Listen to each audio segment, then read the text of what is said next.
Hi, hello and ನಮಸ್ತೆ. ನೀವೆಲ್ಲರೂ ಕಾಯ್ತಾ ಇರುವಂತಹ ಅನುಮಾನದ ನೆರಳು ಸಂಚಿಕೆಯ 3ನೇ ಭಾಗಕ್ಕೆ ನಿಮಗೆಲ್ಲರಿಗೂ ಪ್ರೀತಿಯ ಸ್ವಾಗತ. ಲಕ್ಷ್ಮಿಯ ಕಿವಿಗಳಲ್ಲಿ ಹಳೆಯ ಕಾಲದ ಸುಂದರವಾದ ಕಿವಿಯೋಲೆಗಳು, ಹಣೆಯ ತುಂಬ ಕುಂಕುಮ, ಮೈ ತುಂಬ ಸೆರಗು, ಇವೆಲ್ಲವೂ ಅವಳ ಸರಳವಾದ ವ್ಯಕ್ತಿತ್ವಕ್ಕೆ ಇನ್ನಷ್ಟು ಮೆರುಗು ನೀಡುತ್ತಿದ್ದವು. ಲಕ್ಷ್ಮಿ ತನ್ನ 22ನೇ ವಯಸ್ಸಿನಲ್ಲಿ ಬ್ಯಾಂಕಿನ ಕೆಲಸಕ್ಕೆ ಸೇರಿದ್ದಳು. ಆದರೆ ಅದಕ್ಕೂ ಮುನ್ನವೇ ಅವಳ ಮದುವೆಯ ವಿಚಾರವಾಗಿ ಮನೆಯಲ್ಲಿ ಹಲವು ಪ್ರಯತ್ನಗಳು ನಡೆದಿದ್ದವು. 16ನೇ ವಯಸ್ಸಿನಲ್ಲಿ ಕಾಲೇಜಿಗೆ ಸೇರಿದಾಗಿನಿಂದಲೂ ತಂದೆಯ ಒತ್ತಾಯಕ್ಕೆ ಮಣಿದು ಹುಡುಗರನ್ನು ನೋಡಲು ಲಕ್ಷ್ಮಿ ಒಪ್ಪಿಕೊಳ್ಳುತ್ತಿದ್ದಳು. ಆದರೆ ಅವಳನ್ನು ನೋಡಲು ಬಂದ ಯಾವ ಹುಡುಗನಿಗೂ ಲಕ್ಷ್ಮಿ ಇಷ್ಟವಾಗುತ್ತಿರಲಿಲ್ಲ. ದಿನಗಳು ಕಳೆದಂತೆ ಈ ವಿಚಾರವೇ ಅವಳ ತಂದೆಯ ಮನಸ್ಸಿಗೆ ದೊಡ್ಡ ನೋವಾಗಿ ಪರಿಣಮಿಸಿತು. ಲಕ್ಷ್ಮಿ BCom ಪದವಿಯನ್ನು ಪ್ರಥಮ ದರ್ಜೆಯಲ್ಲಿ ಪಾಸಾಗಿ ಬ್ಯಾಂಕಿನಲ್ಲಿ ಕೆಲಸಕ್ಕೆ ಸೇರಿದಳು. ಕೆಲಸಕ್ಕೆ ಸೇರಿದ ನಂತರವೂ ಹಲವಾರು ಹುಡುಗರು ಅವಳನ್ನು ನೋಡಲು ಬರುತ್ತಿದ್ದರು. ಆದರೆ ಮದುವೆಯ ಮಾತು ಮಾತ್ರ ಎಲ್ಲಿಯೂ ಮುಂದುವರಿಯಲಿಲ್ಲ. ಲಕ್ಷ್ಮಿ ಚಿಕ್ಕಂದಿನಿಂದಲೇ ಶ್ರೀಮಂತಿಕೆಯಲ್ಲಿ ಬೆಳೆದವಳು. ಅವಳಿಗೆ ಯಾವುದೇ ಕೊರತೆ ಇರಲಿಲ್ಲ. ಆದರೆ ಮಗಳಿಗೆ ತಕ್ಕ ವರ ಸಿಗುತ್ತಿಲ್ಲ ಎಂಬ ಚಿಂತೆಯೇ ಅವಳ ತಂದೆಯನ್ನು ಒಳಗೊಳಗೆ ಕಾಡುತ್ತಿತ್ತು. ಕೊನೆಗೆ ಆ ನೋವಿನಲ್ಲಿಯೇ ಅವರು ಈ ಲೋಕವನ್ನು ತ್ಯಜಿಸಿದರು. ತಂದೆ ಸಾಯುವ ಮುನ್ನ ಮಗಳ ಭವಿಷ್ಯದ ಬಗ್ಗೆ ಯೋಚಿಸಿ ತಮ್ಮ ಆಸ್ತಿಯ ಒಂದು ಭಾಗವನ್ನು ಲಕ್ಷ್ಮಿಯ ಹೆಸರಿಗೆ ಬರೆದಿದ್ದರು. ಲಕ್ಷ್ಮಿ ತನ್ನ ಸಂಬಳದಲ್ಲಿ ಅಗತ್ಯವಿದ್ದಷ್ಟು ಮಾತ್ರ ಖರ್ಚು ಮಾಡಿ ಉಳಿದ ಹಣವನ್ನು ಜೋಪಾನವಾಗಿ ಕೂಡಿಡುತ್ತಿದ್ದಳು. ಅವಳ ಜೀವನ ಸರಳವಾಗಿತ್ತು. ಹಣವಿದ್ದರೂ ಆಡಂಬರದ ಬದುಕನ್ನು ಅವಳು ಇಷ್ಟಪಡುತ್ತಿರಲಿಲ್ಲ. ಹೀಗಿರುವಾಗ ಒಂದು ದಿನ ಕೆಲಸದ ನಿಮಿತ್ತ ಲಕ್ಷ್ಮಿಗೆ ಬೇರೆ ಊರಿಗೆ ವರ್ಗಾವಣೆಯಾಯಿತು. ಅಲ್ಲಿಯವರೆಗೆ ಲಕ್ಷ್ಮಿ ತನ್ನ ಅಣ್ಣ ಮತ್ತು ಅತ್ತಿಗೆಯ ಜೊತೆಗೆ ವಾಸಿಸುತ್ತಿದ್ದಳು. ಅಣ್ಣನಿಗೆ ತಂಗಿಯ ಮೇಲೆ ಅಪಾರ ಪ್ರೀತಿ. ವರ್ಗಾವಣೆಯ ಸುದ್ದಿ ತಿಳಿದ ಕೂಡಲೇ ಅವನು, ಲಕ್ಷ್ಮಿ, 1-2 ತಿಂಗಳು ರಜೆ ಹಾಕು, ನಾನು ಹೇಗಾದರೂ ಮಾಡಿ ನಿನ್ನ ಟ್ರಾನ್ಸ್ಫರ್ ಕ್ಯಾನ್ಸಲ್ ಮಾಡಿಸುತ್ತೇನೆ, ನೀನು ಇಲ್ಲೇ ಇರು ಎಂದನು. ಅತ್ತಿಗೆಯೂ ಅಷ್ಟೇ ಪ್ರೀತಿಯಿಂದ, ಹೌದು ಲಕ್ಷ್ಮಿ, 1-2 ತಿಂಗಳು ರಜೆ ಹಾಕು, ನೀನು ಇಲ್ಲೇ ಇದ್ದರೆ ನಮಗೂ ಸಂತೋಷ ಎಂದಳು. ಅಣ್ಣ ಅತ್ತಿಗೆಯ ಜೊತೆ ಲಕ್ಷ್ಮಿ ಇದ್ದಷ್ಟು ದಿನ ಅವರ ನಡುವೆ ಯಾವುದೇ ಮನಸ್ತಾಪವೂ ಉಂಟಾಗಿರಲಿಲ್ಲ. ಅತ್ತಿಗೆಯಂತೂ ಲಕ್ಷ್ಮಿಯನ್ನು ಸ್ವಂತ ತಂಗಿಯಂತೆ ನೋಡಿಕೊಳ್ಳುತ್ತಿದ್ದಳು. ಆದರೆ ಲಕ್ಷ್ಮಿ ತನ್ನ ನಿರ್ಧಾರವನ್ನು ಬದಲಿಸಲಿಲ್ಲ. ಅಣ್ಣ, ನೀನು ನನ್ನ ಟ್ರಾನ್ಸ್ಫರ್ ಕ್ಯಾನ್ಸಲ್ ಮಾಡಿಸಬೇಡ, ನಾನು ಆ ಊರಿಗೆ ಹೋಗುತ್ತೇನೆ. ಅಲ್ಲಿ ನನ್ನ ಬೆಸ್ಟ್ ಫ್ರೆಂಡ್ ಗೀತಾ ಇದ್ದಾಳೆ. ಅವಳ ಮನೆ ತುಂಬ ದೊಡ್ಡದು. ನನಗೆ ಅಲ್ಲಿ ಒಂದು ರೂಮ್ ಕೊಡುತ್ತಾಳೆ. ಅವಳ ಮನೆಯಲ್ಲೇ ಇರಲು ನನಗೆ ಅವಕಾಶವಿದೆ. ನಾನು ಹೋಗುತ್ತೇನೆ ಎಂದಳು.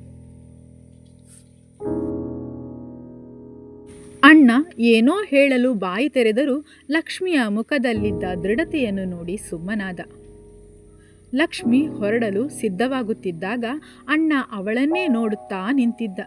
ಏಕಮ್ಮ, ಅಣ್ಣನ ಮನೆ ಬೇಜಾರಾಯ್ತಾ ಅಥವಾ ಅತ್ತಿಗೆ ಜೊತೆ ಏನಾದರೂ ಬೇಸರ ಆಯ್ತಾ ಎಂದು ಕೇಳಿದ. ಲಕ್ಷ್ಮಿ ನಗುತ್ತಾ, ಇಲ್ಲಣ್ಣ, ಹಾಗೇನಿಲ್ಲ. ಇದ್ದ ಊರಿನಲ್ಲೇ ಇದ್ದು ನನಗೆ ಕಟ್ಟಿ ಹಾಕಿದ ಹಾಗಾಗಿದೆ. ಸ್ವಲ್ಪ ಬದಲಾವಣೆ ಬೇಕು ಅಷ್ಟೇ ಎಂದಳು. ಅಣ್ಣನಿಗೆ ಇನ್ನೂ ಸಮಾಧಾನವಾಗಲಿಲ್ಲ. ನೀನು ಒಬ್ಬಳೇ ಆ ಊರಿನಲ್ಲಿ ಒಂಟಿಯಾಗಿ ಹೇಗಿರ್ತೀಯಮ್ಮ? ನೀನು ಕೆಲಸಕ್ಕೆ ರಾಜೀನಾಮೆ ಕೊಟ್ಟು ಬಿಡು ಎಂದನು. ಅದನ್ನು ಕೇಳಿ ಲಕ್ಷ್ಮಿ ನಕ್ಕಳು. ಅಣ್ಣ, ನಾನೇನು ಸಣ್ಣ ಮಗು ಅಲ್ಲ. ನನಗೀಗ 28 ವರ್ಷ. ಜೊತೆಗೆ ಕೆಲಸವೇ ನನ್ನ ಉಸಿರು. ಅದಕ್ಕಾಗಿ ನಾನು ಕೆಲಸ ಬಿಡುವುದಕ್ಕೆ ಆಗಲ್ಲ. ಈಗ ಬಂದಿರುವ ಆಫೀಸರ್ ಪೋಸ್ಟ್ನ ಪ್ರಮೋಷನ್ ಅನ್ನು ನಾನು ಮಾತ್ರ ಎಂದಿಗೂ ಬೇಡ ಎಂದು ದೂರ ತಳ್ಳಲ್ಲ ಎಂದ. ಅಣ್ಣನಿಗೆ ತಂಗಿಯ ನಿರ್ಧಾರ ಅರ್ಥವಾಯಿತು. ಅತ್ತಿಗೆಯೂ ಲಕ್ಷ್ಮಿಯನ್ನು ಪ್ರೀತಿಯಿಂದ ಬೀಳ್ಕೊಟ್ಟಳು. ಲಕ್ಷ್ಮಿ ಹೊರಡುತ್ತಿದ್ದಾಗ ಅಣ್ಣನ ಮಗಳು ಸ್ನೇಹ ಓಡಿ ಬಂದು ಅವಳನ್ನು ತಬ್ಬಿಕೊಂಡಳು. ಅತ್ತೆ, ನೀನು ಯಾವಾಗ ಬರುತ್ತೀಯಾ?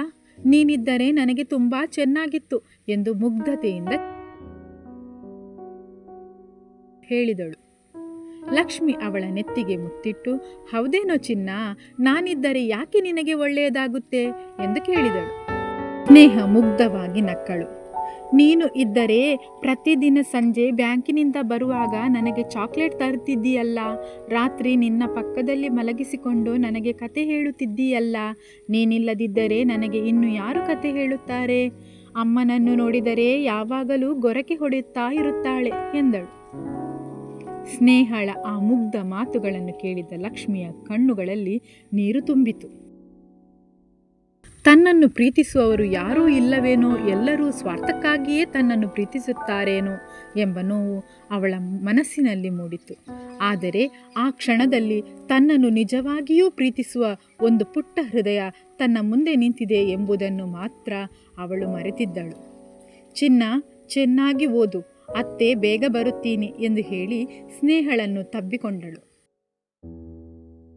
ನಂತರ ಲಕ್ಷ್ಮಿ ತನ್ನ ಹೊಸ ಊರಿನತ್ತ ಪ್ರಯಾಣ ಬೆಳೆಸಿದಳು. ಲಕ್ಷ್ಮಿ ವರ್ಗಾವಣೆಯಾದ ಊರಿಗೆ ಬಂದ ಕೂಡಲೇ ತನ್ನ ಆತ್ಮೀಯ ಗೆಳತಿ ಗೀತಾಳ ಮನೆಗೆ ಹೋದಳು.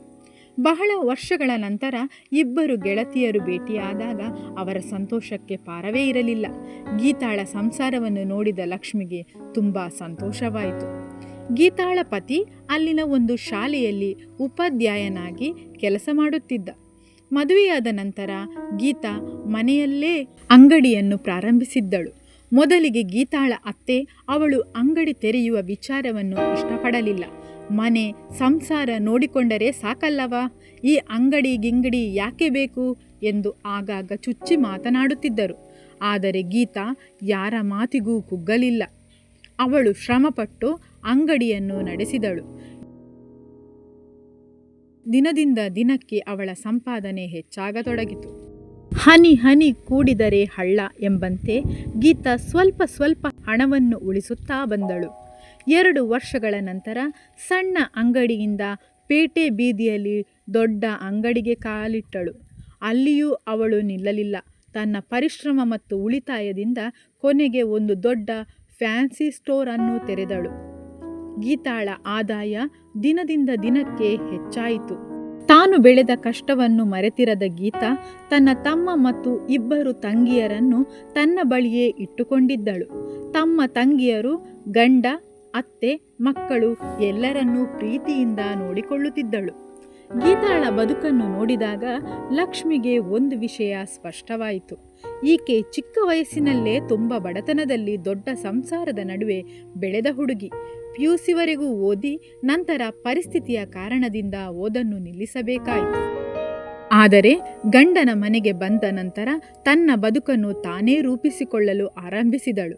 ಯಾರನ್ನೂ ದೂಷಿಸದೆ, ಯಾರ ಮೇಲೂ ಅವಲಂಬಿತಳಾಗದೆ ತನ್ನ ಸ್ವಂತ ದುಡಿಮೆಯಿಂದ ತನ್ನ ಕುಟುಂಬವನ್ನೇ ಮೇಲೆತ್ತಿದ್ದಳು. ಗೀತಾಳ ಈ ಬದುಕನ್ನು ಕಂಡು ಲಕ್ಷ್ಮಿಗೆ ತುಂಬ ಸಂತೋಷವಾಯಿತು. ಗೀತಾ, ನೀನು ನಿಜವಾಗಿಯೂ ತುಂಬ ಬದಲಾಗಿದ್ದೀಯ. ನಿನ್ನನ್ನು ನೋಡಿದರೆ ನನಗೆ ಹೆಮ್ಮೆಯಾಗುತ್ತೆ ಎಂದು ಲಕ್ಷ್ಮಿ ಹೇಳಿದಳು. ಗೀತಾ ನಕ್ಕಳು. ಬದುಕು ನಮಗೆ ಕಲಿಸುವ ಪಾಠವೇ ಬೇರೆ ಲಕ್ಷ್ಮಿ. ಕಷ್ಟ ಬಂದಾಗ ಅಳುತ್ತಾ ಕುಳಿತರೆ ಕಷ್ಟ ಹೋಗುವುದಿಲ್ಲ. ಏನಾದರೂ ಮಾಡಬೇಕು, ಮುಂದೆ ಬರಬೇಕು ಎಂದಳು. ಲಕ್ಷ್ಮಿ ಗೆಳತಿಯ ಮಾತುಗಳನ್ನು ಕೇಳುತ್ತಾ ಮೌನವಾಗಿ ಕುಳಿತಳು. ಗೀತಾಳ ಬದುಕು ಅವಳಿಗೆ ಸಂತೋಷ ಕೊಟ್ಟಿದ್ದರೂ ತನ್ನ ಬದುಕಿನ ಬಗ್ಗೆ ಮಾತ್ರ ಅವಳ ಮನಸ್ಸಿನಲ್ಲಿ ಇನ್ನೂ ಒಂದು ದೊಡ್ಡ ಪ್ರಶ್ನೆ ಉಳಿದಿತ್ತು. ಲಕ್ಷ್ಮಿಯ ಜೀವನಕ್ಕೆ ಮುಂದೆ ಯಾರು ಬರಲಿದ್ದಾರೆ? ಅವಳನ್ನು ನಿಜವಾಗಿ ಪ್ರೀತಿಸುವ ವ್ಯಕ್ತಿ ಯಾರಾದರೂ ಇದ್ದಾರಾ? ಅಥವಾ ಅವಳ ಬದುಕಿಗೆ ಮತ್ತೊಂದು ಅನುಮಾನದ ನೆರಳು ಬೀಳಲಿದೆಯಾ? ರಾಜು ಮತ್ತು ಲಕ್ಷ್ಮಿಯ ವಿವಾಹ ಹೇಗಾಯಿತು? ರಾಜುವಿನ ಕೆಲಸ ಏನು? ಲಕ್ಷ್ಮಿಗೆ ರಾಜುವಿನ ಮೇಲೆ ನಿಜವಾಗಿಯೂ ಪ್ರೀತಿ ಇದೆಯಾ ಎನ್ನುವ ಇನ್ನಷ್ಟು ಸ್ವಾರಸ್ಯಭರಿತ ಸಂಚಿಕೆಯೊಂದಿಗೆ ಮತ್ತೆ ಭೇಟಿಯಾಗೋಣ. ಮುಂದಿನ ಸಂಚಿಕೆಗಾಗಿ ಕಾಯ್ತಾ ಇರಿ. Linnu Gaanu world YouTube channel. Please subscribe ಮಾಡಿ, ಲೈಕ್ ಮಾಡಿ, ಶೇರ್ ಮಾಡಿ ಮತ್ತು ಇದರಲ್ಲಿ ಏನಾದರೂ ನಿಮಗೆ ಹೇಳಬೇಕು ಅಂತ ಅನಿಸಿದರೆ ದಯವಿಟ್ಟು ಕಮೆಂಟ್ ಮೂಲಕ ತಿಳಿಸಿ ಎಂದು ಹೇಳುತ್ತಾ ಮುಂದಿನ ಸಂಚಿಕೆಯಲ್ಲಿ ಭೇಟಿಯಾಗೋಣ. ಬಾಯ್ ಬಾಯ್, ಟೇಕ್ ಕೇರ್.